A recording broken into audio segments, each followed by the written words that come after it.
अनंत बोलिला अर्थ इतुलाची शोधिला किंवा इतुकाची साधिला विठोबासी शरण जावे निजनिष्ठा नाम गावे सकळ शास्त्रांचा विचार अंती तुलाची निर्धार विठोबासी शरण जावे निजनिष्ठा नाम गावे 18 पुराणी सिद्धांत तुका म्हणे हाची हेत विठोबासी शरण जावे निजनिष्ठा नाम गावे विठ्ठला विठ्ठला विठ्ठला विठ्ठला विठ्ठला विठ्ठला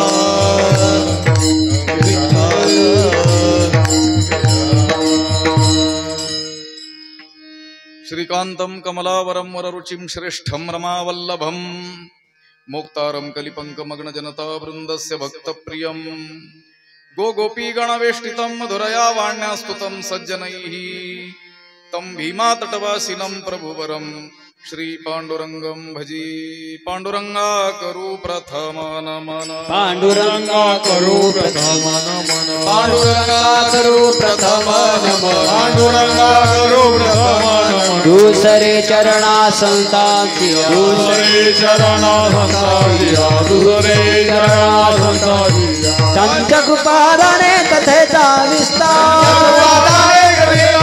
त्यांच्या कृपादाने कथेचा विस्तार बाबाजी सद्गुरु दास तुका बाबाजी सद्गुरु दास तुका बाबाजी सद्गुरु दास तुका ओम नमो ज्ञानेश्वर करुणा करा दयाळा तुमचा अनुग्रह लादलो पावन झालो चराचरी नमो सद्गुरु तुकया ज्ञान दीपा नमो सद्गुरु सच्चिदानंद रूपा नमो सद्गुरु भक्त कल्याण मूर्ती नमो सद्गुरु भास्करा पूर्ण कीर्ती अखंड मंडलाकारं व्याप्तं येन चराचरं तत्पदं दर्शितं येन तस्मै श्री गुरवे नमः जयांचे किलिया स्मरण होय सकळ विद्यांचे अधिकरण तेची वंदू श्रीचरण श्री गुरूंचे ते नमस्कारोनी आता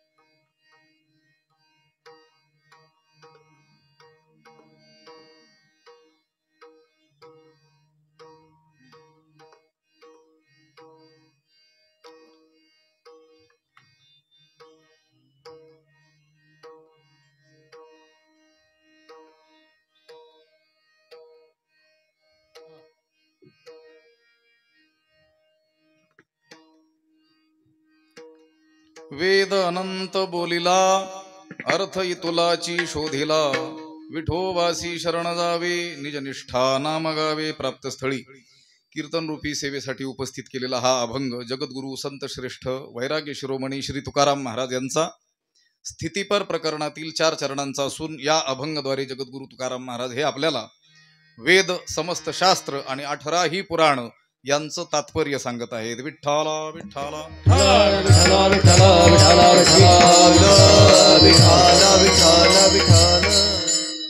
या क्षेत्र स्वरूप असलेल्या घोगरगाव परिसरातील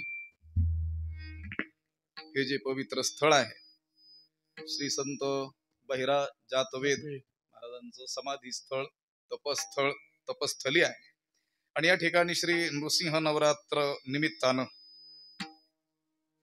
हा अखंड हरिनाम सप्ताह आणि ज्ञानेश्वरी पारायण आयोजित करण्यात आलेला आहे वर्ष दुसरा आहे श्री संत बहिरा जातवेद श्री क्षेत्र घोगरगाव श्री समर्थ सद्गुरु किसनगिरी बाबा ब्रह्मलीन सद्गुरु नारायणगिरीजी महाराज यांच्या कृपा आशीर्वादाने पूजनीय शांती ब्रह्मगुरुवर्य भास्कर गिरीजी महाराज यांच्या प्रेरणेने तसेच महंत स्वामी श्री प्रकाशानंद गिरीजी महाराज यांच्या मार्गदर्शनानं आणि परमपूज्य बालसन्यासी विश्वनाथ गिरीजी महाराज श्री क्षेत्र घोगरगाव यांच्या अधिपत्याखाली आणि समस्त ग्रामस्थ घोगरगाव आणि परिसरातील समस्त गुणीजन मंडळी वारकरी मंडळी यांच्या सहभागाने हा सप्ताह संपन्न होतो आहे। या कार्यक्रमासाठी गावातील परिसरातील अनेक गुणीजन, ज्येष्ठ वारकरी मंडळी, महाराज मंडळी या ठिकाणी उपस्थित आहेत आणि सगळ्यांच्या उपस्थितीमध्ये आपल्याला आपल्या हाती असलेल्या वेळेमध्ये ही सेवा संपन्न करायची आहे. तुकाराम महाराजांनी या अभंगामध्ये तात्पर्यार्थ सांगितलेला आहे. वेदाचं तात्पर्य, समस्त शास्त्रांचं तात्पर्य आणि 18ही पुराणांचं नेमकं तात्पर्य कशात आहे ते तुकाराम महाराज या अभंगामध्ये सांगतात. या अभंगाचा शब्दशः सरळ सरळ अर्थ एकदा मी आपल्याला सांगतो, मग आपल्या हाती असलेल्या वेळेनुसार याचा काहीसा विस्तार करणं आपल्याला शक्य होईल. तुकोबाराय म्हणतात, वेदानं अनंत गोष्टीचं प्रतिपादन केलेलं आहे. वेद काही एक गोष्ट बोलून थांबलेला नाही आहे, अनंत विषयांचं विवेचन वेदानं केलेलं आहे. ज्ञानोबाराय अमृतानुभवामध्ये म्हणतात त्याप्रमाणे वेदू काय काय न बोले, वेद काय काय बोलणार नाही, सगळंच बोलतो तो. अनंतावै वेदा, हा वेदानंच सांगितलं वेद किती आहे, अनंत आहे. वेद ज्या गोष्टींबद्दल बोलला त्याचं गणित सांगता येत नाही, फक्त तो अनंत बोलला एवढंच म्हणता येतं. बाकीच्या सगळ्या ग्रंथांची श्लोक संख्या आपल्याला सांगता येणं शक्य आहे की भगवद्गीतेची श्लोक संख्या 700 आहे, रामायण शतकोटी श्लोकात्मक आहे, पण वेदाची तशी काही मंत्रांची संख्या सांगता येत नाही. वेद बोलला, किती बोलला, अनंत बोलला. पण वेद अनंत बोललेला असला तरी त्याला त्या अनंत गोष्टी सांगण्यामध्ये काही स्वारस्य नाही, अनंत गोष्टी सांगण्यामध्ये तात्पर्य नाही आहे. तर त्या अनंत बोलण्याच्या पाठीमागं त्याला एवढासाच अर्थ सांगायचा आहे. वेद अनंत बोलिला, अर्थ इतुलाची शोधिला किंवा इतुकाची साधिला, असे दोन्ही पाठ आहेत. पण सांप्रदायिक प्रतीमध्ये इतुलाची शोधिला असा पाठ आहे. आणि ज्यांनी ज्यांनी सार्थगाथा केलेला आहे, ब्रह्मलीन गुरुवर्य खंदारकर महाराजांनी इतुकाची साधिला असा पाठ घेतलेला आहे. पण जी पारंपरिक प्रत आहे त्याच्यात इतुलाची शोधिला असा पाठ आहे. आपण अर्थ करत असताना त्यांच्या सहकार्याने करू, इतुकाची साधिला, पण म्हणत असताना मात्र इतुलाची शोधिला असंच म्हणूयात. वेदानं अनंत गोष्टी सांगितलेल्या असल्या तरी त्याला त्या अनंत सांगायच्या नसून त्यामध्ये त्याला एवढासाच अर्थ प्रतिपादन करायचा आहे. काय नेमकं सांगायचंय वेदाला?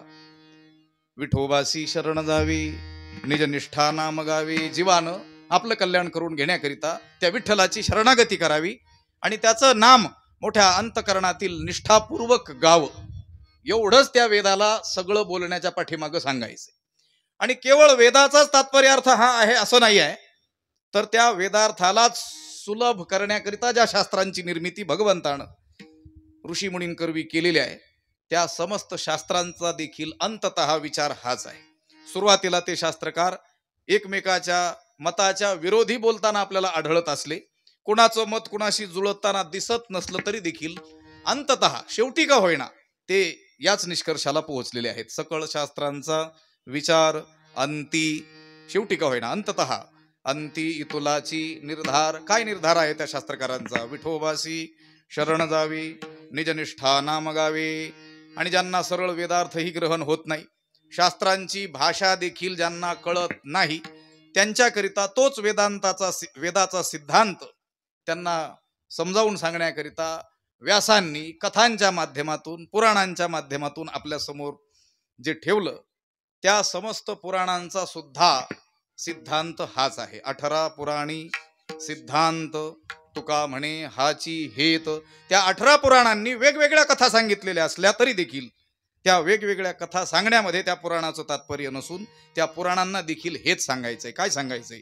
विठोबासी शरण जावी, निजनिष्ठा नाम गावी. जीवानं आपलं कल्याण करून घेण्याकरिता, समस्त दुःखाचा ध्वंस करण्याकरिता त्या विठ्ठलाची शरणागती करावी आणि त्याचं नाम अंतकरणातील निष्ठापूर्वक गाव, असा या अभंगाचा शब्दशः सरळ सरळ अर्थ आहे. विठ्ठला विठ्ठला.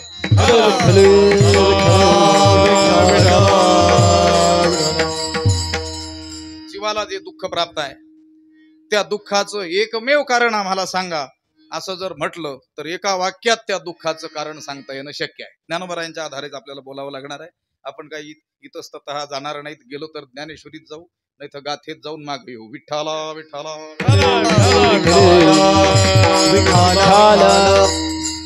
जीवाला वाटत असेल माझ्या दुःखाला हे कारण आहे ते कारण आहे, अशी वेगवेगळी कारण अज्ञानापोटी तो सांगत असला तरी समस्त जीवांच्या दुःखाचं मनुष्य मात्राच्या दुःखाचं एकमेव कारण आहे की तो मनुष्य काय करायचं आणि काय करू नये हे शास्त्राला विचारून करत नसल्यामुळे त्याला दुःख प्राप्त आहे. विठ्ठला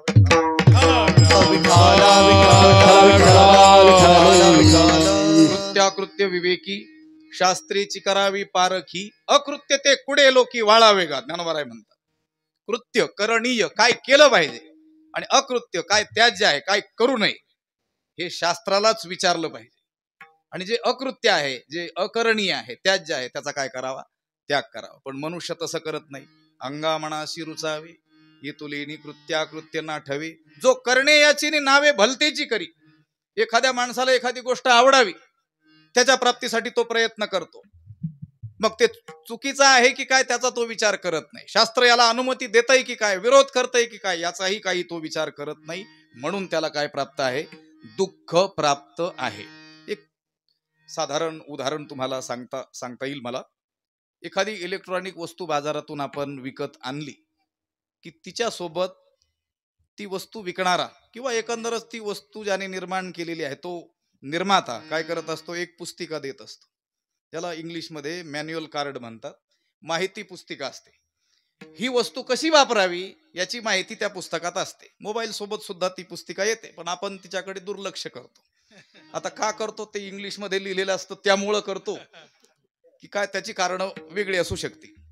पण त्या पुस्तिकेची आठवण आपल्याला होते. कधी होते ज्यावेळेस वस्तूत बिघाड होतो त्यावेळेस. दुकानदारानं तर सांगितलेलं असतं की 3 वर्ष टिकेल गॅरंटी ही दिलेली असते पण 2 महिन्यातच बिघडते. मग त्या पुस्तकाची आठवण होते आणि मग उचकून आपण पाहतो. मग लक्षात येतं की ही वस्तू जशी हाताळायला पाहिजे होती तशी हाताळल्या गेली नाही म्हणून काय झाला बिघाड झाला. मला सांगा ती जी पुस्तिका आहे ते जे मॅन्युअल कार्ड आहे त्याचा अभ्यास केला पाहिजे कधी वस्तू वापरायला सुरुवात करण्याच्या पूर्वी. हे झालं उदाहरण.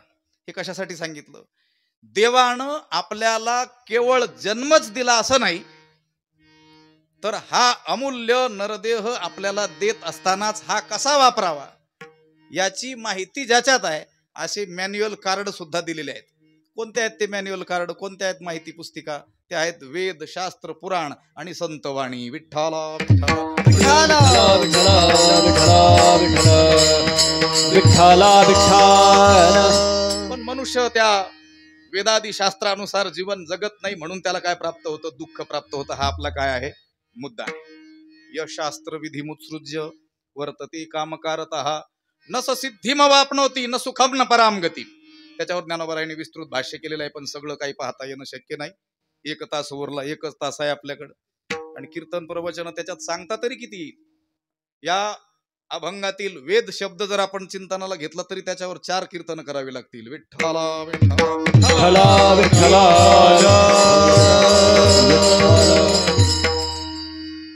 त्याच्यावर ज्ञानोबारायांनी भाष्य केलं. जो जगी समान सकरूपू हिता हित दाविता दीपू तो अमान्य केला बापू वेदुजेने. जो जगी समान सकरूपू जो जगावरती समान काय करतोय कृपा करतोय.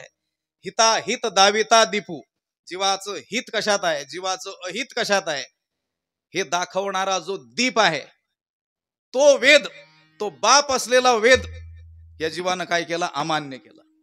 त्याला मानलंच नाही. त्याच्याकडं काय केलं सपशेल दुर्लक्ष केलं म्हणून काय प्राप्त आहे दुःख प्राप्त आहे. तिथं अनेक उभ्या आहेत. आणखी एक उभी मला सांगून पुढे जायचंय. एवं परत्रणा स्वर्गू ना ऐहिकही विषय भोगू तेथ केवता प्रसंगू मोक्षाचा. तो ज्ञानोबा म्हणतात जो शास्त्र विधीचं उल्लंघन करतो काय करावं आणि काय करू नये हे शास्त्रानुसार जीवन जगत नाही त्याला परलोक तर मिळणार नाहीच. ना स्वर्गू स्वर्गालाही तो जाणार नाही ना ऐहिकही विषय भोगू. माझ्या बोलण्याकडे लक्ष असेल तर थोडस काहीतरी कळेल. स्वर्गादी लोकांतराला तो जाणारच नाही पण या जगातील जे ऐहिक भोग आहेत ते सुद्धा नीटसे त्याला भोगता येणार नाहीत. मग अशी जर स्थिती असेल तर तेथ केवता प्रसंगू मोक्षाचा. तो मग मोक्ष काय त्याच्या नानाने ठेवला का. विठ्ठला विठ्ठला विठ्ठला. म्हणून काय करावं लागेल जीवन शास्त्रानुसार जगावं लागेल वेदानुसार जगावं लागेल. तस्मात् शास्त्रम प्रमाणन्ते कार्याकार्य व्यवस्थितौ ज्ञात्वा शास्त्र विधानोक्तम कर्म कर्तुमिहार्हसि. तस्मात् म्हणून शास्त्रम प्रमाणन्ते. शास्त्रच काय असलं पाहिजे? प्रमाण असलं पाहिजे. या कारणे पै बापा जया थी आपुली कृपा तेने वेदाची या निरोपा आनन कीजी. याच्यावर मोठं भाष्य आहे, 5-6 ओव्या चिंतनीय आहेत. त्या ओव्यांचं चिंतन केल्याशिवाय या भंगात प्रवेशच होऊ शकणार नाही. भगवंत म्हणतात ज्ञानोबारायांच्या मुखातून, या कारणे पै बाप्पा. हे बाप्पा अर्जुना, देव त्या अर्जुनाला म्हणतो, हे बाप्पा जया थी आपुली कृपा. ज्याला वाटतं ना आपल्यावर आत्मकृपा व्हावी, तेने वेदाची या निरोपा आन न कीजे. त्यानं त्या वेदाच्या निरोपाकडं दुर्लक्ष करू नये, कानाडोळा करू नये. कारण वेद म्हणजे देवाने मानवाला पाठवलेला काय आहे? निरोप आहे. तुकोबाराय देखील स्वतःच्या वाङ्मयाबद्दल किंवा त्यांच्या वाणीबद्दल बोलताना काय म्हणतात? तुका म्हणे मज धाडिले निरोपा मार्ग हा सोपा सुखरूप. तुकोबाराय म्हणतात, मी जे काही बोलतो ते सगळं देवाचा काय आहे? जीवाला निरोप आहे. वेद आदी शास्त्र म्हणजे देवानं जीवाला पाठवलेला निरोप आहे. ज्याला वाटतं आपल्यावर आत्मकृपा व्हावी, त्या जीवानं वेदादी जे शास्त्रे आहेत की जो देवानं पाठवलेला निरोप आहे त्याच्याकडे दुर्लक्ष करू नये. विठ्ठल विठ्ठल विठ्ठला विठ्ठला विठ्ठला. मग काय करावं? तर प्रत्येक कृती ही त्या वेदाला विचारून करावी. त्याने काय होईल? सहजच आत्मकल्याण होऊन जाईल. ज्ञानोबारायांनी याच्या पुढे 3 ओव्यांमध्ये 3 वेगवेगळे दृष्टांत दिलेले आहेत. पतीची या मता अनुसरोणी पतिव्रता अनायासे आत्महिता भेटेची ते. पतिव्रता माऊली, तिला तिचा उद्धार करून घेण्याकरिता अन्य साधनांची खटपट करण्याची कोणतीच आवश्यकता नाही. तिनं काय करायचं? फक्त पतीची या मता अनुसरोणी, त्या पतीच्या मनोगताप्रमाणे वागायचं. तुकोबारायांनी देखील सांगितलेलं आहे, हेची विष्णूची महापूजा.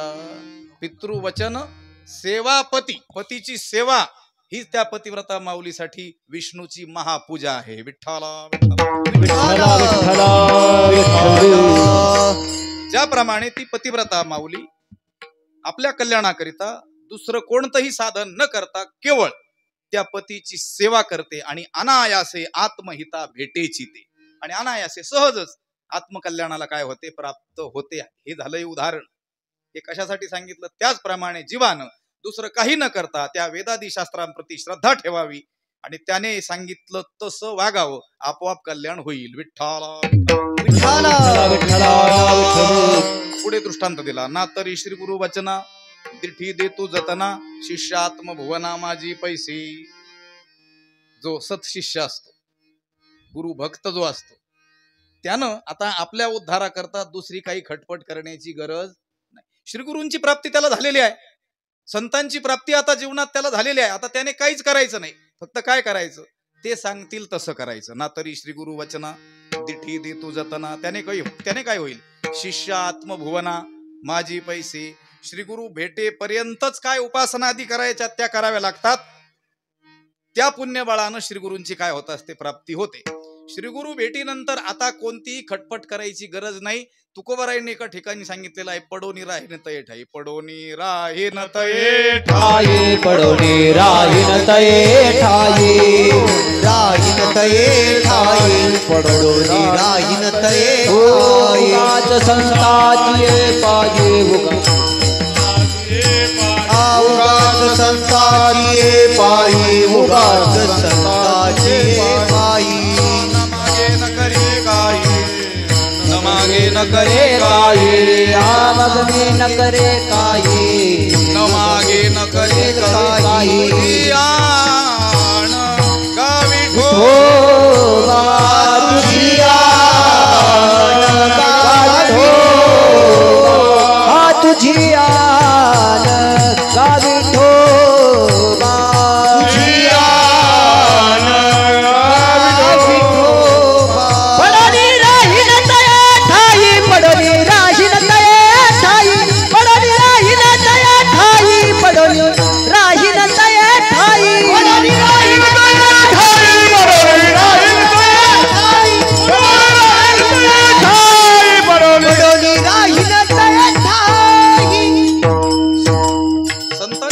झाली ना, आता काय करावं त्या साधकानं? पडून राहीन तये ठाई. त्या संतांजवळ पडून राहावं.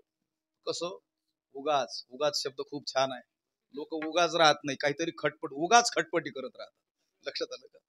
उगाच राहायचं म्हणजे आळसानं पडून राहायचं नाही, तर आपल्या उद्धारासाठी आपण काही मार्ग शोधायची गरज नाही.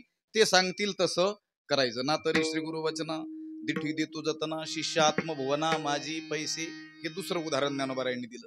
ज्ञानोबारायांच्या लक्षात आलं असेल की पतिव्रतेचं उदाहरण, सत्शिष्य असलेला जो आहे त्याचं उदाहरण हे सगळ्यांनाच कळेल असं नाही. लक्षात आलं? सगळ्यांना कळेल असं एक उदाहरण ज्ञानोबा त्या तिसरा दृष्टांत तिथं देतात. हे असो आपुला ठेवा हाता आथी जरी यावा, तरी आदरे जेवी दिवा पुढा कीजे. आपलीच वस्तू आपल्याच घरात ठेवलेली आपल्याला सापडत नाही आहे, कारण घरात अंधार आहे. ती वस्तू आपल्याला प्राप्त व्हावी यासाठी मनुष्य काय करतो? दिवा घेतो, तो पुढे धरतो आणि त्या दिव्याच्या उजाडात काय करतो? मार्गक्रमण करतो. आदरे जेवी दिवा पुढा कीजे, त्या आदरपूर्वक त्या दिव्याला काय करतो? पुढं करतो आणि त्याच्या प्रकाशात काय करतो? त्या वस्तूपर्यंत जातो. हे झाले उदाहरण. आता सिद्धांत ज्ञानोबाराय सांगतात, तैसे अशेषाही पुरुषार्था जो गोसावी हो म्हणे पार्था, तेने श्रुती स्मृती माथा बैसने गापे. तिथल्याच ओव्या सांगतोय मी, तिथून हल्लेलो नाहीये अजून. 6-7 ओव्या आपल्याला सांगणं काय आहे? क्रमप्राप्त आहे. अगदी त्याच पद्धतीनं या दृष्टांतात सांगितल्यानुसार ज्याला वाटतं समस्त पुरुषार्थाचा आपण स्वामी व्हावं, त्यानं काय करावं? श्रुती म्हणजे वेद आणि स्मृती म्हणजे वेदाचं अनुसरण करणारे जे शास्त्र आहेत त्यांना काय करावं? मस्तकावर धारण करावं. म्हणजे त्याच्या आज्ञा काय कराव्यात? शिरोधार्य मानाव्यात. किती आज्ञा पालन करावी त्या वेदाची? तिथंच पुढची ओवी आहे. शास्त्र म्हणेल जे सांडावे, ते राज्य ही तृण मानावे, जे घेववी ते न म्हणावे, विषयी विरू किंवा विरुद्ध असे दोन्ही पाठ आहे. शास्त्रानं जर सांगितलं, वेदानं जर सांगितलं, हे राजा तुला प्राप्त असलेलं हे राज्य याच क्षणाला त्याचा काय कर? त्याग कर. तर कोणताही मागचा पुढचा विचार न करता शास्त्र आपल्या कल्याणासाठी हे सांगत असल्यामुळं हे त्याग करण्यामध्ये आपलं कल्याण आहे हे जाणून काय करावं? त्या राज्याचा त्याग करावा. आणि जे घेववी ते न म्हणावे, विषयी विरू. आणि शास्त्राने जर सांगितलं हे विष घे, तर असं म्हणू नये की हे जीवाच्या विरुद्ध आहे, माझा जीव हे विष पिल्याने जाईल. पण शास्त्र सांगतंय ना, नक्की यामध्ये माझं काहीतरी कल्याण असलं पाहिजे. आणि कोणताही मागचा पुढचा विचार न करता काय प्यावं? विष प्यावं. आता शास्त्र इतकं कठोर काय आज्ञा देणार नाही, पण एवढ्या कठोर आज्ञा दिल्या तरी पालन केल्या पाहिजेत हे सांगायचंय. पुढं ज्ञानोबाराय म्हणतात, ऐसिया वेदैक निष्ठा, अशा रीतीची वेदनिष्ठा ज्याच्या जीवनात आलेली आहे. ऐसिया वेदैक निष्ठा जालिया जरी सुभटा, तरी के आहे अनिष्ठा भेटणे गा. ज्ञानोबाराय म्हणतात की अशा रीतीची वेदनिष्ठा, इतकी वेदावर निष्ठा की वेद सांगेल तेच तो करतो, अशी ज्याच्या जीवनामध्ये उतरलेली आहे, त्याचं अनिष्ट कोण करू शकेल? विठ्ठला विठ्ठला विठ्ठला विठ्ठला. आणि आता एक ओवी येते की ज्या ओवीकडे मला तुम्हाला घेऊन जायचंय. सगळ्याच्या पाठ असते, कीर्तनकार सांगत असतात. पै अहितापासोनी काढीती, हित देवुनी वाढविती, नाही श्रुती परवती, माऊली जगा. वेदासारखी दुसरी आई या जगामध्ये नाही. कोण म्हणतंय? जे स्वतः विश्व माऊली आहे. ज्ञानराज माझी योग्यांची माऊली किंवा वेदशास्त्रे देती ग्वाही, म्हणती ज्ञानाबाई आई. जे जगाची आई आहेत ते ज्ञानोबाराय म्हणतात वेदासारखी दुसरी आई जगात नाही. का बरं?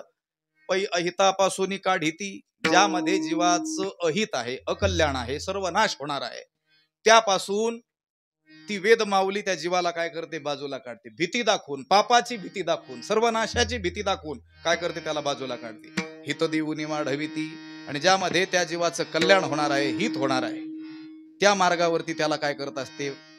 पुढे जाण्याला बळ देत असते. प्रसंगी लोभाचं आमिष दाखवून सुद्धा सन्मार्गाला त्याला काय करत असते? प्रवृत्त करत असते. वेदासारखी दुसरी जगामध्ये आई नाही. केवळ ज्ञानोबारायांनीच वेदाला आई म्हटलेलं आहे असं नाही. ज्ञानोबाराय ज्यांचं अनुसरण करतात, भाष्यकारा ते वाट पुसतू, त्या भगवान भाष्यकार शंकराचार्यांनी देखील वेदाला काय म्हटलेलं आहे? आई म्हटलेलं आहे. आणि वेद का आई आहे या अर्ध्या श्लोकामध्ये दृष्टांत दिला आणि अर्ध्या श्लोकात सिद्धांत सांगितलेला आहे. मी बोललेलं लक्षात येत आहे का? पण हे आमचं कीर्तन हे असंच असतं. नाही तर तुम्ही म्हणाल काय चाललंय कुणास ठाऊक. लक्षात आलं? आता तू मी काही म्हटले तरी मी असंच बोलणार. विठ्ठला विठ्ठला अलीकडं झालंय काय, कीर्तनाकडे सुद्धा लोक कोणत्या दृष्टीनं पाहतात, हे काहीतरी मनोरंजनाचं साधन असेल म्हणून मी रात्री बोललो एका ठिकाणी. आता तेवढं खाली येऊन बोलणं शक्य नाही, तुम्ही खूप वर केलेलं आहे हे स्टेज, लक्षात आलं का? पण बोलावं लागेल, आता विचार आलेला आहे डोक्यामध्ये. उन्हाळ्याचे दिवस आहेत, गावोगावी यात्रा आहेत, ज्याला जत्रा म्हणतात लोक. पूर्वीच्या काळी मनोरंजनाची फारशी साधनं नसल्यामुळं त्या काळात मनोरंजनाची साधनं ह्या जत्रेला यायची. काय म्हणायचे त्यांना? सांगा, नाही तर तुम्ही म्हणायचे, सांगितल्यानंतर हे विचारतील तुम्हाला कसं काय ठाऊक तमाशा म्हणून. मी काय विचारणार नाही, तमाशा असायची. मला सांगा, तमाशा पाहायला जाणारा जो प्रेक्षक आहे, त्या तमाशाचा प्रेक्षक वर्ग जो आहे, त्यातील एका तरी प्रेक्षकानं अशी इच्छा ठेवली असेल का हो, चला चला आज तमाशा पाहायला जाऊ, तिथं 4-2 ओव्या तरी ऐकायला मिळतील आपल्याला? माझं बोलणं लक्षात येत आहे? एक तरी असा सापडेल का जगाच्या पाठीवर की तो म्हणतोय नाही आज तमाशाला गेलंच पाहिजे, एखादा श्लोक तरी आपल्याला तिथं ऐकायला मिळेल? एक सुद्धा जगामध्ये असा माणूस सापडणार नाही.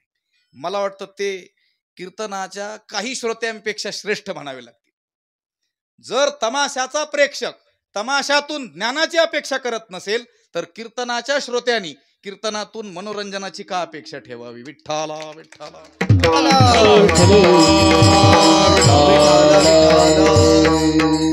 विषय इथून निघाला की मी म्हटलो तुम्हाला समजतंय की नाही कुणास ठाऊक, आम्ही आपलं बोलत जातो धाराप्रवाह.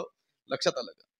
भगवान भाष्यकारांनी सुद्धा वेदाला काय म्हटलं? आई. शतश्लोकी नावाचा ग्रंथ आहे, आचार्यांचे अनेक ग्रंथ आहेत, भाष्य ग्रंथ सुद्धा आहेत, प्रकरण ग्रंथ सुद्धा आहेत, स्तोत्र वाङ्मय सुद्धा आहे. असं 3 भागात त्यांची कल्पना आपल्याला करता येणं किंवा वर्गीकरण करता येणं शक्य आहे. शतश्लोकी नावाचा ग्रंथ आहे ज्याच्यामध्ये 100 मोठमोठे श्लोक आहेत, अर्धा पान भरतील एवढे श्लोक आहेत. त्यामध्ये एका श्लोकामध्ये भगवान भाष्यकार आचार्यांनी वेदाला काय म्हटलेलं आहे? आई म्हटलेलं आहे. स्वंबालम रोदमानम चिरतर समयम शांतिमाने तुमग्रे द्राक्षम खार्जुरमाम्रम सुखदलम अथवा योजयत्यंबिकास्य तद्वत् चेतोति मूढो बहुजनन भवान मौढ्य संस्कार योगात बोधोपाये रणैके रवशमुपनिषद बोधयामास सम्यक. मोठा श्लोक आहे, त्याचा अर्थ तुम्हाला मी सांगतो. स्वमरोदमानम बालम, स्वतःच रडणार बाळ. शांतिमाने तुमग्रे, ते शांत व्हावं अशी इच्छा करणारी त्याची आई. ही आपली लौकिकातील आई. तिचं मूल रडायला लागलं तर हे मूल काहीतरी करून शांत झालं पाहिजे अशी ती काय करते? इच्छा करते. आणि काय करते? उपाय करते. काय देते त्याला? द्राक्षम, द्राक्ष देते. खारजुरम, खजूर देते. आम्रम, आंब्याचे दिवस आहेत, आंबे देते. सुखदलम, चांगली केळी देते. योजयती अंबिका अस्य अंबिका, त्या बाळाची आई या पदार्थांची काय करते? योजना करते. आता 2500 वर्षापूर्वीचा श्लोक आहे, त्यावेळेस कदाचित हे पदार्थ रडणाऱ्या बाळाला दिले जात असतील. आम्ही गमतीनं म्हणतो आचार्यांनी जर आज हा श्लोक लिहिला असता तर चॉकलेटम बिस्किटम असं काहीतरी लिहावं लागलं असतं. ठीक आहे, काहीतरी खाद्यपदार्थ देऊन ती त्या बाळाला काय करते? शांत करतेच करते. तद्वत, अगदी त्याच पद्धतीनं तद्वत चेतोति मूढो बहुजनन भवान मौढ्य संस्कार योगात, अगदी त्याच पद्धतीनं अनंत जन्म विषय उपभोगाचे संस्कार चित्तावरती दृढ झाल्यामुळं मूढ झालेले हे जीव, ज्ञानदृष्टी हरपली दोन्ही नेत्र, आंधळी, उद्धाराचा कोणताच मार्ग यांना सुचत नाही आहे, अशा या मूढ जीवांच्या उद्धारार्थ अनेकही उपायही, वेगवेगळ्या उपायांच्या माध्यमातून ही वेदरूपी आई त्या जीवाचा उद्धार करते. विठ्ठला विठ्ठला.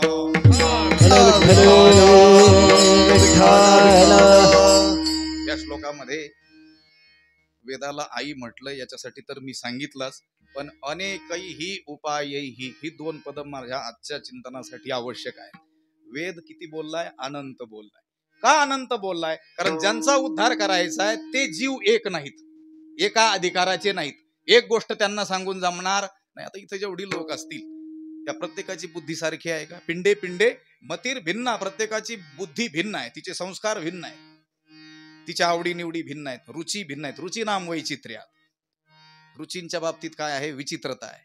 त्या बुद्धीचा कल ओढा प्रत्येकाचा काय आहे? वेगवेगळ्या बाजूला आहे. मग अशा वेगवेगळ्या बुद्धीच्या लोकांचा उद्धार करण्यासाठी वेदाला एकच गोष्ट सांगून जमणार नाही, म्हणून अनेकही उपायही, वेगवेगळ्या उपायांच्या द्वारे, ज्ञान असेल, कर्म असेल, उपासना असेल, जप तप असेल, ध्यान असेल, तीर्थयात्रा असेल, अनेक उपायांच्या द्वारे ही श्रुतीरूपी काय करते? त्या जीवरूपी बाळाचा काय करते? उद्धार करते. म्हणून वेदाला अनंत गोष्टी बोलाव्या लागल्या. भगवंताच्या स्वरूपासंबंधी तर वेद बोललाच, त्या भगवत प्राप्तीचे अनेक मार्ग सांगण्याकरिताही वेद बोललाच, पण तुमचा संसार सुखाचा होण्याकरिता भौतिक जगतासंबंधी सुद्धा वेद खूप बोललेला आहे. तुमच्या शेतीचं वेदानच सांगितलं, रसायनशास्त्र सांगितलं, चिकित्साशास्त्र, शरीरशास्त्र हे सगळं सांगितलं, खगोलशास्त्र सांगितलं. या अंतराळात लोक जातील हे ज्ञानोबरायांची उभी आहे की नाही? पयाभ्यासाची निबळे एकागती अंतराळे व्याघ्र सर्व प्रांजळी केली की, हे वेदानं सांगून ठेवलेले. आज जेवढे काही शोध आपल्याला लागलेले दिसतात, या सगळ्या गोष्टींची पाळं मुळं कुठं आहेत? वेदात आहेत. आणि अजूनही हजारो वर्षानंतर मानवाला ज्या गोष्टींचा शोध लागेल त्या सगळ्या गोष्टींचं वर्णन कुठं आलेलं आहे? वेदात आलेलं आहे. पुनरपी दिसे हे घटिका यंत्र जैसे परिभ्रमे गा, घड्याळाचंही वर्णन आलेलं आहे, सगळ्या यंत्रांचं वर्णन आलेलं आहे. लक्षात आलं का? तुमची ही स्लीपर कोच असते ना, बस, लक्षात आलं, तिचं सुद्धा वर्णन आहे 4थ्या अध्यायात सुरुवातीला. विठ्ठला विठ्ठला विठ्ठला विठ्ठला विठ्ठला विठाला विठाला तिथं तर मला स्फुरत नाही आहे. मार्ग तरी बहुसाल सांडे. लक्षात आलं का? झोपेचं सुखही मोडू नये आणि मार्गही खूप क्रमून जाता यावा असं वाहन पाहिजे. हे कोणतं वाहन आहे? झोपून जाणाऱ्या गाड्या. विठ्ठला विठ्ठला विठ्ठला विठाला. म्हणून वेदानं अनंत गोष्टी सांगितल्या. अनंता वै वेदाः, वेदू काय काय न बोले. मी सांगितलं, ज्ञानोबरायांनी वेदाला आई म्हटलं, भगवान भाष्यकार शंकराचार्यांनी वेदाला आई म्हटलं, तुकोबरायांनी देखील वेदाला काय म्हटलेलं आहे? आई म्हटलेलं आहे. मातेची जो थाने फाडी तया जोडी कोणते, वेदा निंदी तो चांडाळ भ्रष्ट सुत किया खळ. वेगळ्या रीतीनं म्हटलं पण आईच म्हटलेलं आहे. एखादं बालक त्यानं काय करावं? आपल्या आईच्या स्तनातील दूध प्राशन करून आपलं जीवन जगावं, जीवन धारणा करावी. पण एखादं मूर्ख बालक आईच्या स्तनातील दूध प्राशन न करता हातामध्ये सुरी घेऊन त्या आईची स्तन जर कापू लागलं तर नाश कोणाचा होईल? पर्याय नाही, त्याचाच नाश होईल. मातेची जो थाने फाडी तया जोडी कोणते, त्याला काय प्राप्त होणार आहे? म्हणून वेदा निंदी तो चांडाळ. वेदाची निंदा करण्याला काय म्हटलेलं आहे? चांडाळ, भ्रष्ट, सुतकिया, खळ. एका ठिकाणी तर तुकोबरायांनी भलत्या शिव्या दिलेल्या आहेत. त्या शिव्या आताचे शिव्या देण्यात पटाईत असणारे माणसं सुद्धा देऊ शकत नाही. लक्षात आलं? आम्ही गमतीनं म्हणत असतो, नको तत्वज्ञानासाठी गाथेचं पारायण करू, नको देवाच्या प्राप्तीसाठी करू, पण शिव्या कशा द्याव्यात हे कळून घेण्यासाठी सुद्धा पारायण केलं पाहिजे. विठ्ठला विठ्ठला विठ्ठला विठ्ठला. बोलणारी जी मंडळी आहेत ना, म्हणजे कीर्तनामध्ये, प्रवचनामध्ये, कथादिकांमध्ये किंवा पाठ शिकवणारे लोक, त्यांनी एक लक्षात ठेवलं पाहिजे की आधाराशिवाय बोलू नये. आधारा वाचून काय सांगसी कहाणी, तुकाराम महाराज म्हणतात. त्याला वेदादी शास्त्राचा आधार देता आला पाहिजे. तुकोबराय सुद्धा म्हटले की नाही, मी जे सांगतो याच्यावर जर तुम्हाला विश्वास नसेल, हे काही मी मनाने सांगत नाही आहे, पहावे पुराणी विचारोणी तुका म्हणे नाही विश्वास ज्या म्हणी, पहावे पुराणी विचारोणी. किंवा संत सांगतात, ज्ञानोबराय म्हणतात, वेद मार्गे मुनी गेली त्याची मार्गे चालिलो, नकळीची विषयांधा म्हणून उघड बोलिलो. किंवा तुकोबराय देखील म्हणतात, वाचा बोलो वेद नीती, वाचा बोलो वेद नीती, वाचा बोलो वेद नीती, वाचा बोलो वेद नीती. करू संते केले, करू संते केले, करू संते केले, करू संते केले, करू संते करू संते केले. वाचा बोलो वेदानी करू संते केले ते, करू संते केले ते, करू संते केले ते. वाचा बोलो वेद करू संते केले, करू संते केले, करू संते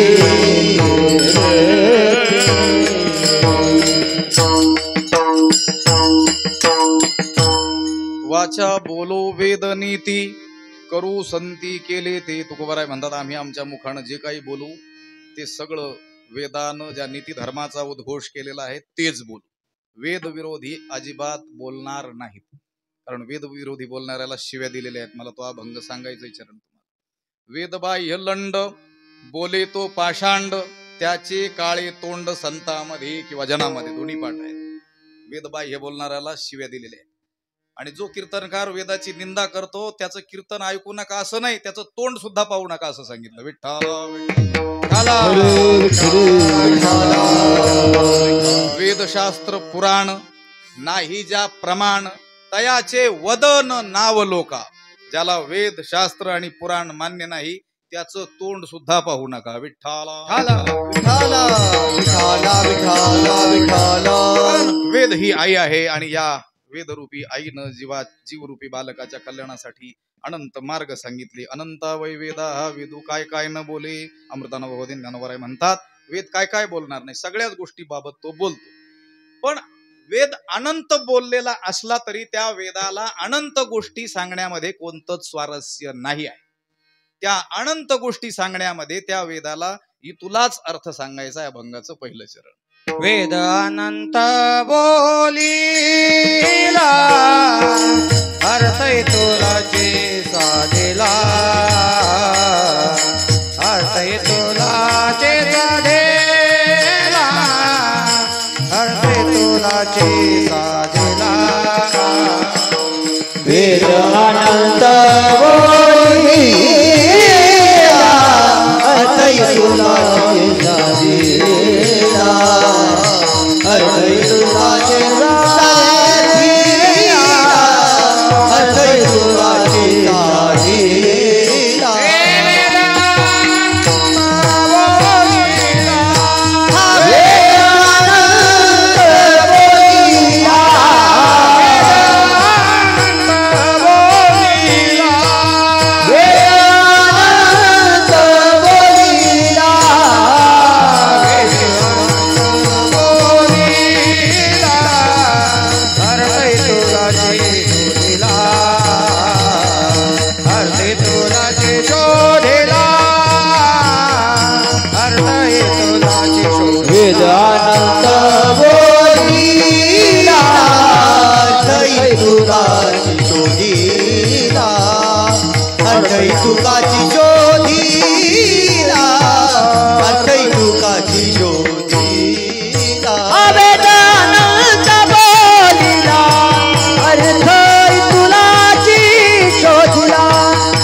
अर्थ इतुलाची शोधिला. वेद किती बोलला? अनंत. पण त्याचा तात्पर्य अर्थ किती आहे? इतुलाची. कसं काय बरं? उदाहरण सांगतो. प्रत्येक ग्रंथाचं जे तात्पर्य असतं ते एका वाक्यातच एका शब्दातच सांगता येत असतं. ज्ञानेश्वरीमध्ये नेमकं काय आहे, भगवद्गीतेमध्ये नेमकं काय आहे एका वाक्यात सांगता येणं शक्य आहे. जसं हा अभंग आपण चिंतनाला घेतला आणि सुरुवातीला मी एक विषय वाक्य बोलून गेलो. कोणताही कीर्तनकार बोलतो. निवडलेला अभंग जगद्गुरु तुकोबारायांचा असून या अभंगाद्वारे तुकाराम महाराज वेदशास्त्र आणि 18ही पुराणांचा सिद्धांत सांगतात. विषय वाक्य 100ही चरणाचा अभंग असला तरी देखील आपल्याला एका वाक्यात त्याचा तात्पर्य अर्थ सांगता येणं काय आहे? शक्य आहे. संपूर्ण ग्रंथाचा सुद्धा तात्पर्य अर्थ एका वाक्यात सांगता येणं काय आहे? शक्य आहे. भगवद्गीतेमध्ये किती अध्याय आहेत बरं? तुमच्या भागात किती आहेत? 18. श्लोक किती आहेत एकंदर? 700. आता 700 श्लोक आहेत, अध्याय 18 आहेत. त्यातील त्या धृतराष्ट्राचा एक श्लोक, संजयाचे काही श्लोक आणि अर्जुनाचे प्रश्न केलेले काही श्लोक सोडले तर बाकीचं सगळं कोण बोललं? देवच बोलले, भगवान श्रीकृष्णच बोलले. बर, एका विषयासंबंधी बोलले का ते? नाही. दुसऱ्या अध्यायात ज्ञानच सांगितलं म्हणून सांख्ययोग त्या अध्यायाच्या नावावरूनच लक्षात येतं की वेगवेगळं बोलले. तिजी केवळ कर्म प्रतिष्ठिले. तिसऱ्या अध्यायात केवळ कर्म सांगितलेलं असल्यामुळं कर्मयोगो नाम तृतीयोध्याय. 12व्या अध्यायामध्ये भक्ती संबंधानं भक्ता संबंधानच बोलले म्हणून भक्ती योगो नाम वेगवेगळं बोलले. पण ज्ञानोबा म्हणतात तसं नाही. श्लोक 700 असले, अध्याय 18 असले तरी त्यामध्ये देव एकच बोलले. पटतंय का हो तुम्हाला? आपण आताच पाहून आलो वेगवेगळ्या अध्यायांची वेगवेगळी नाव आहेत, कारण तिथं विषय वेगवेगळा सांगितलेला आहे. ज्ञानोबा काय म्हणतात? देव एकच बोलले. ओबी सांगतो तुम्हाला. 700 श्लोक 18 अध्यायांचे देख, जे देव बोलिले एक, दुजे नाही. विठ्ठला विठ्ठला. 700 श्लोकात्मक आणि 18 अध्यायात्मक गीतेमध्ये देव एकच एक बोलले. म्हटले काय बोलले? 3.5 चरणाची उभी असते, शेवटचं चरण अर्धच असत. जे देव बोलिले एक, देव एकच एक बोलले. काय बोलले? दुसऱ्या ओवीत शोधायचं नाही, त्या अर्ध्या चरणात सांगितलं.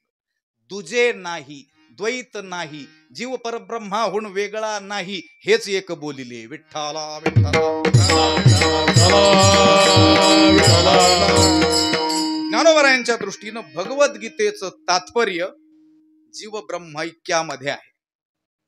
आता 700 श्लोक आहेत, अध्याय 18 आहेत, एवढं विस्तारानं बोलल्या गेलेलं आहे, तरी त्याच्यामध्ये किती सांगितलं?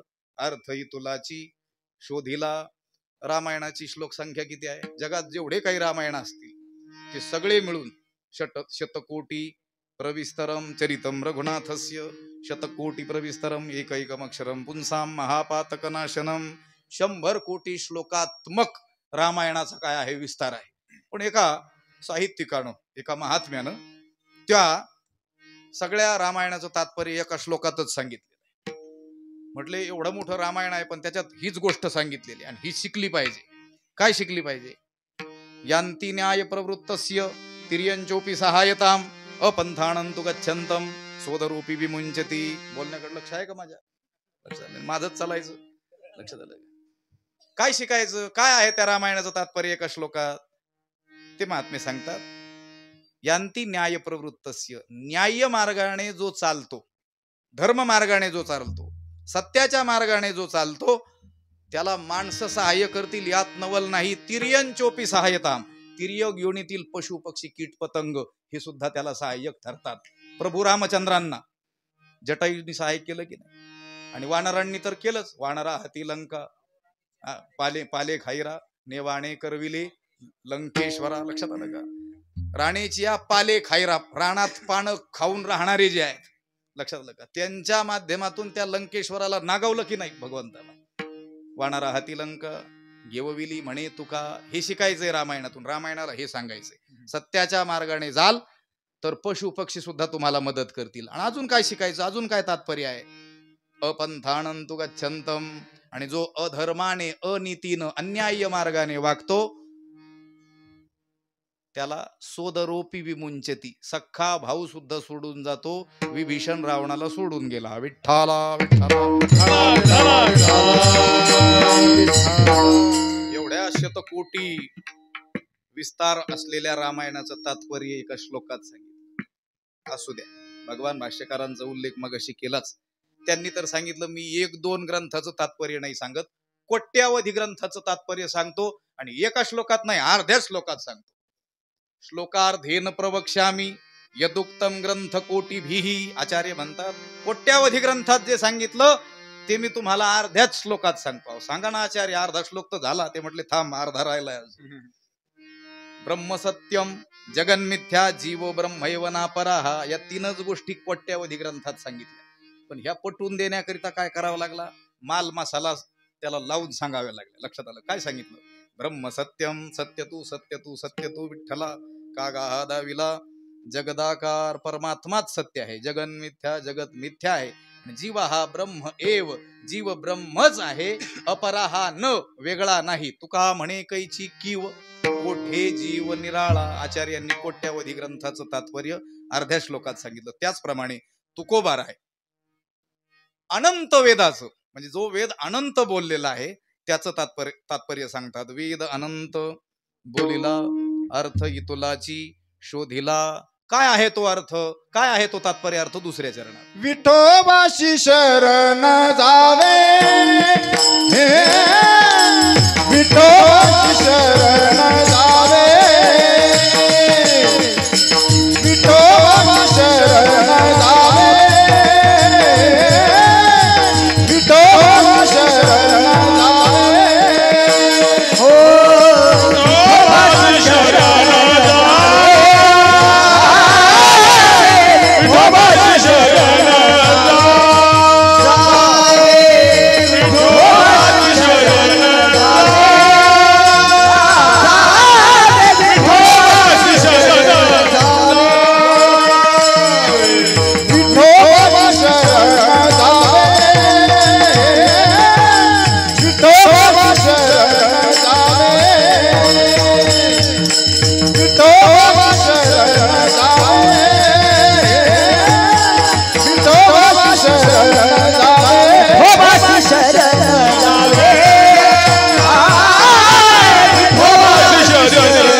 विठोबाशी शरण जावे निज निष्ठा नाम गावे विठोबाशी शरण जावे निज निष्ठा नाम गावे विठोबाशी शरण जावे विठोबाशी शरण जावे विठोबाशी शरण जावे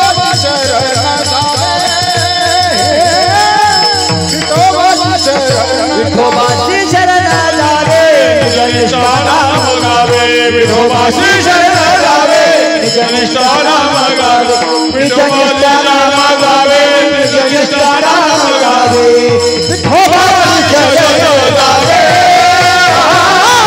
विठोबाशी शरण जावे विठोबाशी शरण जावे विठोबाशी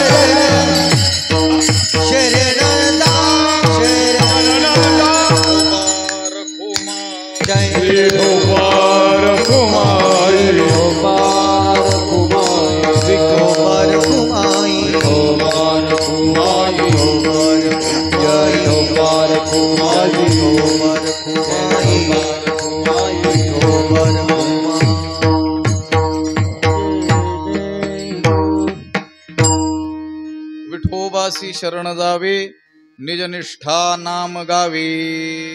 मला 8:30ची वेळ सांगितलेली आहे थांबण्यासाठी स्वामीजींनी. त्यामुळं पहिल्या चरणावर एक शंका येणं स्वाभाविक होतं. तिला टाळून आपण पुढे आलेलो आहोत. फक्त निर्देश करून जाईल काय शंका आहे ती. तुकोबाराय, तुम्ही वेदाचा तात्पर्य अर्थ सांगता आणि केवळ तात्पर्य अर्थ तुम्हाला ठाऊक आहे असं नाही, तर वेदाचा तो अर्थ आम्हासीच ठावा, इरांनी वाहावा भार माथा असं देखील म्हणता. वेदाचा अर्थ आम्हाला ठाऊक आहे असं नाही, आम्हालाच ठाऊक आहे. म्हटले ज्यांनी वेद पाठ केला, कंठस्थ केला, 12-16 वर्ष त्याच्यामध्ये घातले, या टोकाचा त्या टोकाला अथ पासून इथपर्यंत जे धडधड म्हणून दाखवतात, त्यांना नाही कळालं का? ते म्हटले नाही, इरांनी वाहावा भार माथा.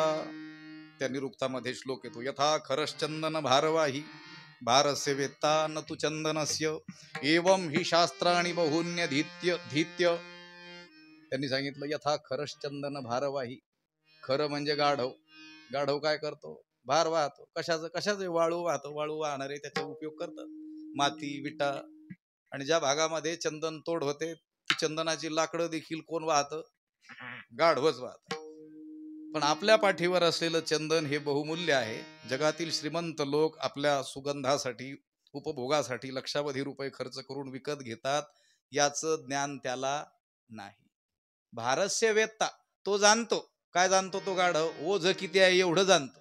ते म्हणतो बरं आहे, वाळूपेक्षा 2-4 किलो कमी वाटते, पण हे चंदन आहे, श्रेष्ठ चंदन आहे, हे तो जाणत नाही. अगदी त्याचप्रमाणे तुकोबाराय म्हणतात, वेदाचा जो खरा तात्पर्य अर्थ आहे तो आम्हालाच ठाऊक आहे.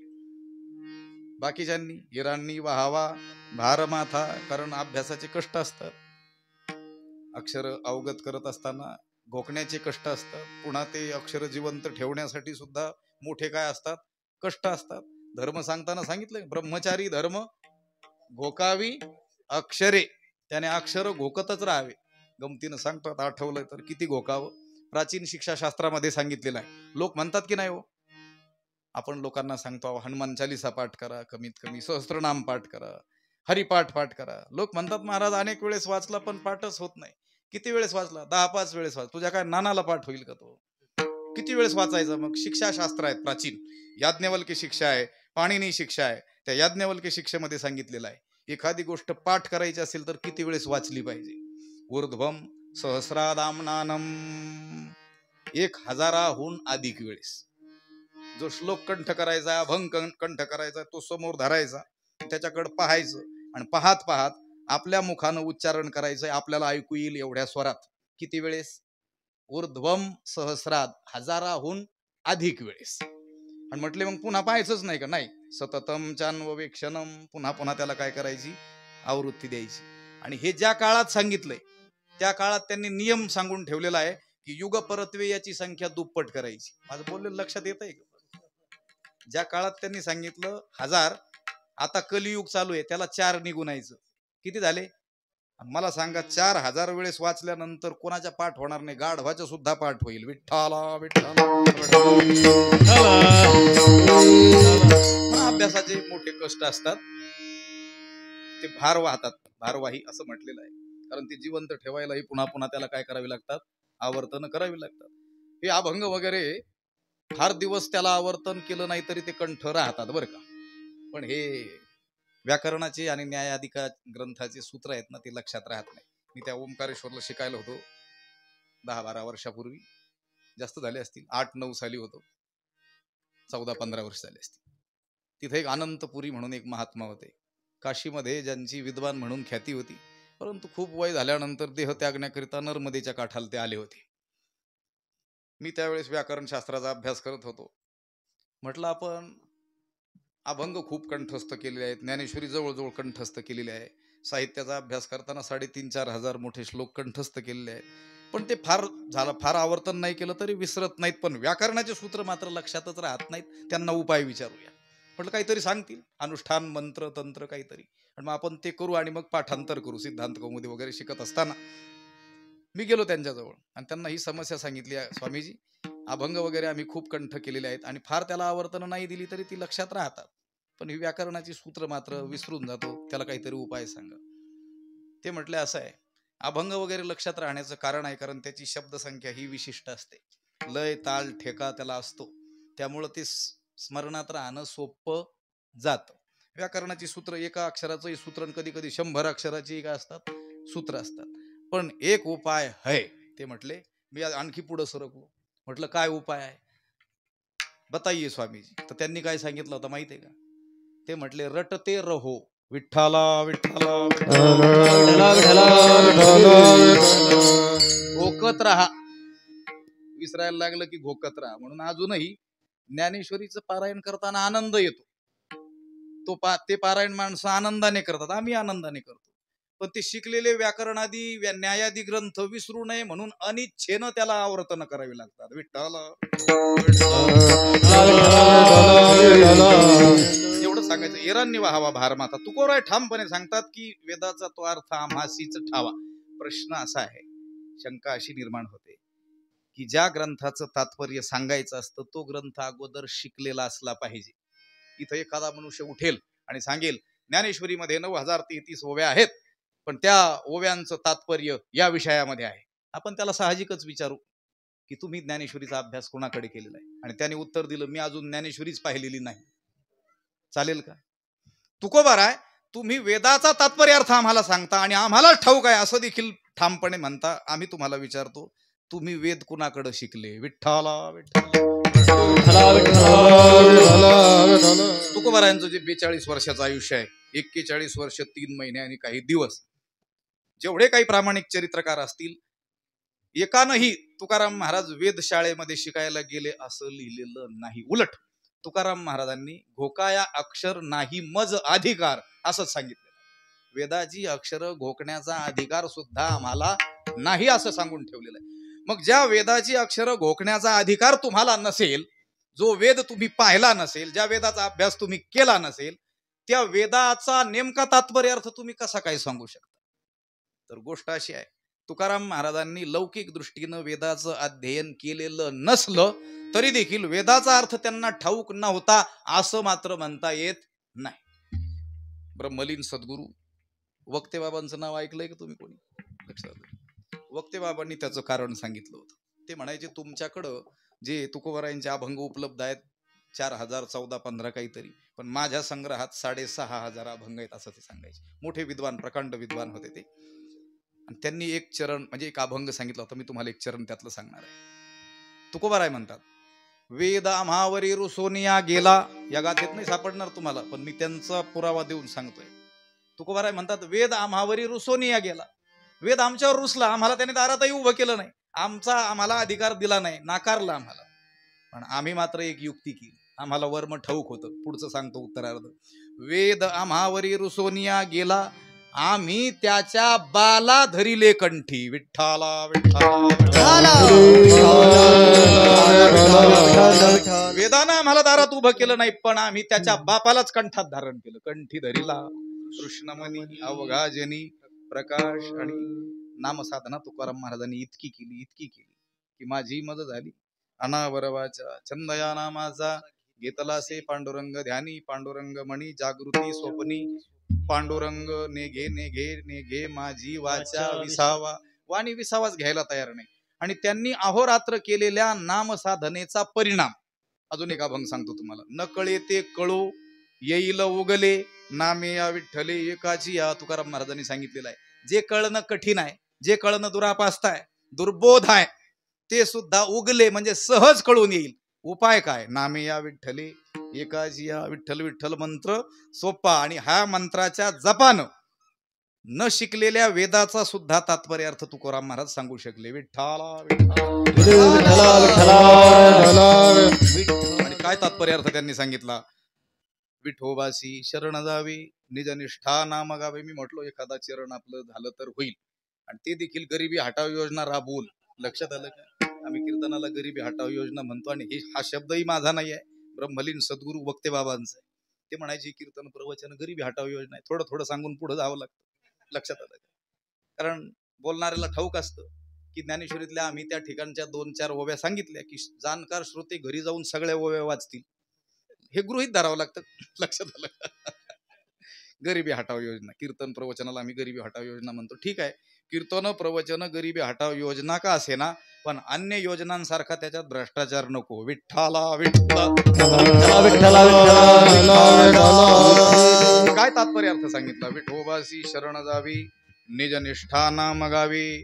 आणि आता ही जी शरणागती आहे, विठ्ठलाला जे शरण जायचं आहे, भक्तिशास्त्रीय दृष्ट्या असलेली शरणागती आणि वेदांत शास्त्राच्या दृष्टीने असलेली शरणागती, असं त्याचं इतकं चिंतन करता येणं शक्य आहे. 8 दिवस कीर्तन करावे लागतील, अख्खा सप्ताह, प्रवचनही त्याच्यावर आणि कीर्तनही त्याच्यावर. मी तुम्हाला गरिबी हटाव योजनेनं एकच चरण झालं असं यासाठी म्हटलो की मी वेद शब्दाची एकही व्याख्या अजून सांगितलेली नाही. वेद शब्दाच्या प्राचीन कोशामध्ये ज्या अनेक व्याख्या आहेत, 7-8 व्याख्या आहेत, एक नमुन्यादाखल सांगतो तुम्हाला. त्या एका एका व्याख्येवर 1-1 तास बोलता येणं शक्य आहे. वेदो नाम वेद्यन्ते ज्ञाप्यन्ते धर्मार्थ काम मोक्षा हा अनेन इति व्युत्पत्त्या चतुर्वर्ग ज्ञान साधन भूतो ग्रंथ विशेष हा वेद हा. विठ्ठला विठ्ठला. ही व्याख्या देखील कशासाठी सांगितली? मी पाठ केलेली विसरू नये म्हणून सांगितली. लक्षात आलं का? कारण मला माहित आहे तुम्हाला काही डोंबलं कळणार नाही याच्यातलं. लक्षात आलं का? वेद शब्दाच्या व्याख्या त्या भानगडीत पडलो नाही, तर वेद शब्द घेऊन त्याच्यावर चिंतन केलं तरी देखील 3-4 कीर्तन करता येणं काय आहे? शक्य आहे. वेदानंत बोलिला अर्थही तुलाची शोधिला. विठोबाशी शरण जावे. जीवानं आपलं अत्यंतिक कल्याण करून घ्यायचं असेल तर त्यानं काय करावं? विठ्ठलाची शरणागती करावी. म्हणून शरण जावे सर्व भावे देवासी. तो हा उतरील पार भवदुस्तर. जो मज होय अनन्य शरण त्याचे निवारी मी जन्म मरण. या लागी शरणागता शरण्य मीची एकू. आणि कसं शरण जायचं? तमेव शरणं गच्छ सर्व भावेन भारत. तत्प्रसादात पराम शांतीम स्थानं प्राप्स्यसि शाश्वतम. तया अहम वाचा चित्त अंग. देऊनिया शरण रिघ महोदधिका गांग. रिगाले जैसे तुका म्हणे गंगा सागर संगमी. अवघ्या झाल्या उर्मी. आता नेवासा भूमी आहे होई. त्रिभुवनैक पवित्र अनादि पंचक्रोश क्षेत्र. जेथ जगाचे जीवन सूत्र श्री महालया असे. आणि नेवासा परिसरात कीर्तन करायचं, ज्ञानेश्वरी सांगायची नाही, पाप लागणार नाही का आपल्याला? विठ्ठला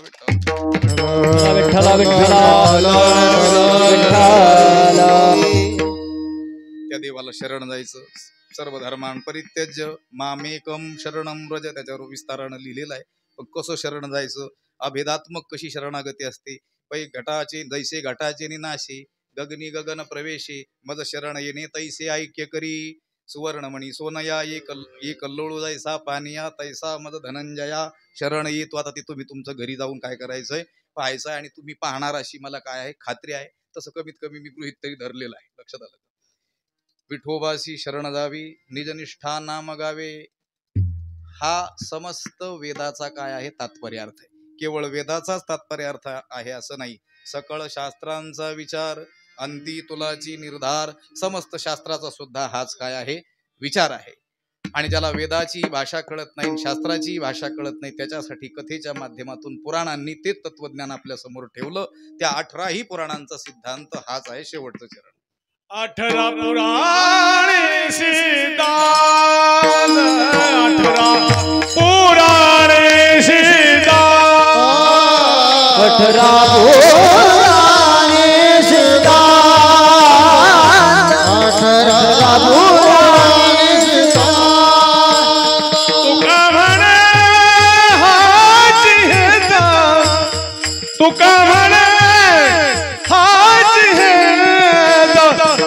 विठोबाशी शरण जा विठोबाशी शरण जा तुका म्हणे हाची हेच तुका म्हणे हाची हेच विठोबाची शरण जा विठोबाची शरण जा निज निष्ठान गावे निज निष्ठान गावे निज निष्ठा निज निष्ठा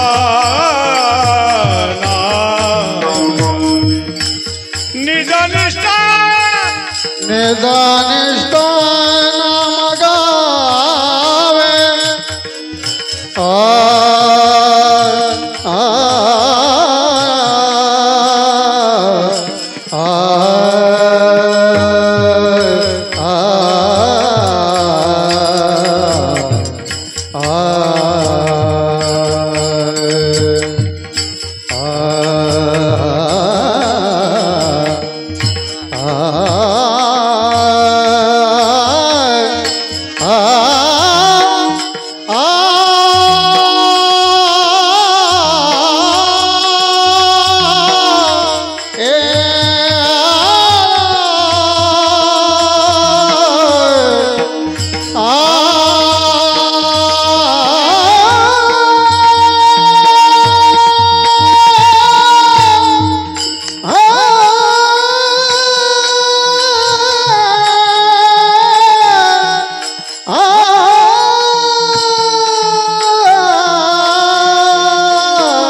ज्ञानराज माऊली तुकाराम ज्ञानेश्वर माऊली तुकाराम ज्ञानेश्वर माऊली ज्ञानराज माऊली जय जय ज्ञानेश्वर माऊली ज्ञानराज जय ज्ञानेश्वर माऊली ज्ञानराज माऊली ज्ञानेश्वर माऊली ज्ञानराज माऊली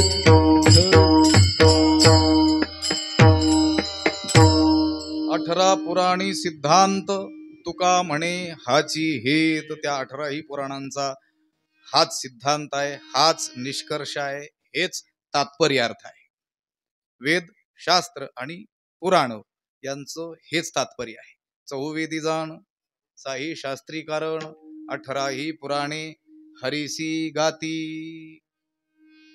वेद घ्या, शास्त्र घ्या, पुराण घ्या, हेच आपल्याला सांगतात की विठोबाशी शरण जावे, निजनिष्ठा नाम गावे. या अभंगाचं काहीसं मोडकं तोडकं चिंतन या ठिकाणी संकल्पित वेळेमध्ये करण्याचा प्रयास केला. आम्हाला 6:30ची वेळ ठाऊक नव्हती, आम्ही 7च्या हिशोबाने आलो होतो, म्हणून 7ला आरंभ झाला. अर्धा तास उशीर झाल्यामुळं आम्ही तुमची काय करतो, क्षमा मागतो. कारण आमचा नियम आहे, आम्ही जिथं जी वेळ दिलेली आहे त्याच्या अगोदर 10-20 मिनिटं जाण्याचा प्रयत्न करतो. आम्हाला आमच्या श्रीगुरु स्वामीजींची तशी काय आहे आज्ञा आहे. माझे श्रीगुरु स्वामी भारतानंद गिरीजी, तुम्हाला नाव ठाऊक असेल नसेल काही कल्पना नाही, ते सांगत असतात लोकांना वाट पाहायला लावायची नाही. जर 100 लोकांना आपण 1 तास वाट पाहायला लावली तर 100 तास वाया घातल्याचं पाप आपल्याला लागणार आहे. लक्षात आलं का? आम्हाला ती कल्पना नसल्यामुळं थोडासा उशीर यायला झाला आणि या संकल्पित वेळेमध्ये ही सेवा करण्याचा आपण प्रयत्न केला. या सेवेसाठी अनेक गुणीजन, महाराज मंडळी, गुरुबंधू मंडळी या ठिकाणी उपस्थित आहेत. सगळ्यांचा काही परिचय मला नाही. मला वाटतं महाराजांना आम्ही भेटलो होतो कुठं, गिरनार पर्वतावर. तुम्ही फोटो सुद्धा काढले होते माझ्याबरोबर. तुमच्या लक्षात नाही पण माझ्या लक्षात राहतं. यात्रेला तुम्ही आले होते आणि आम्ही यात्रेत होतो, वरती भेट झाली होती आपली. लक्षात आलं का? विजय महाराज आहेत, त्यांचा थोडासा माझा पूर्वीचा परिचय आहे. आमचे देवगड संस्थानचे तात्या महाराज आहेत, लक्षात, शिंदे तात्या महाराज आहेत. अनेक गुरुजन, गुरुबंधू असलेली मंडळी आहे, ज्येष्ठ वारकरी असलेले मंडळी आहेत. आणि मुख्यतः पूजनीय स्वामीजी आहेत. त्यांनी अत्यंत अल्पवयामध्येच गुरुकृपा काय केलेली आहे, संपादन केलेले आहे. आणि आपल्या जीवनाची यशस्वी वाटचाल पूजनीय गुरुवर्य भास्करगिरीजी महाराजांच्या आज्ञेनं, त्यांनी दाखवलेल्या मार्गानं करत आहेत. आणि हे स्थळ देखील अत्यंत पवित्र असं आहे. महाराजांनीच फोनवर मला पाठीमागं तारीख घेताना सांगितलं होतं की श्री संत बहिरा जातवेद, की ज्यांनी भागवताच्या मला वाटतं दशम स्कंधावरती विस्तृत अशी काय केलेली आहे, टीका लिहिलेली आहे. मराठी सारस्वत हे अत्यंत काय आहे, समृद्ध आहे. आमचे श्रीगुरु आळंदीचे डॉक्टर महाराज सांगत असतात, आपण श्रीमंत बापाची मुलं आहोत पण करंटी आहोत. लक्षात आलं का? समर्थाचे पोटी आम्ही जन्मलो करंटी. आमचे आईबाप ज्ञानोबाराय, तुकोबाराय, नामदेवराय किंवा संत बहिरा जातवेद महाराज हे समृद्ध आहेत ज्ञानाच्या बाबतीमध्ये. पण त्या समृद्ध लोकांच्या पोटी जन्माला येऊनही आम्ही काय आहोत, करंटीच आहोत. ज्ञानाच्यासाठी आम्ही भिकेचा कटोरा घेऊन दुसऱ्याच्या दारामध्ये उभे आहोत. श्री गुरु घुले बाबा सांगायचे, ज्याच्या आईला भरपूर दूध आहे तो बाटलीचं दूध कधीही पिणार नाही. ज्ञानोबाराय आपली आई आहेत आणि ज्ञानेश्वरी सारखं दूध आपल्याला प्राशन करायला आहे. कशाला ती पुस्तकं पेपर वाचत बसता?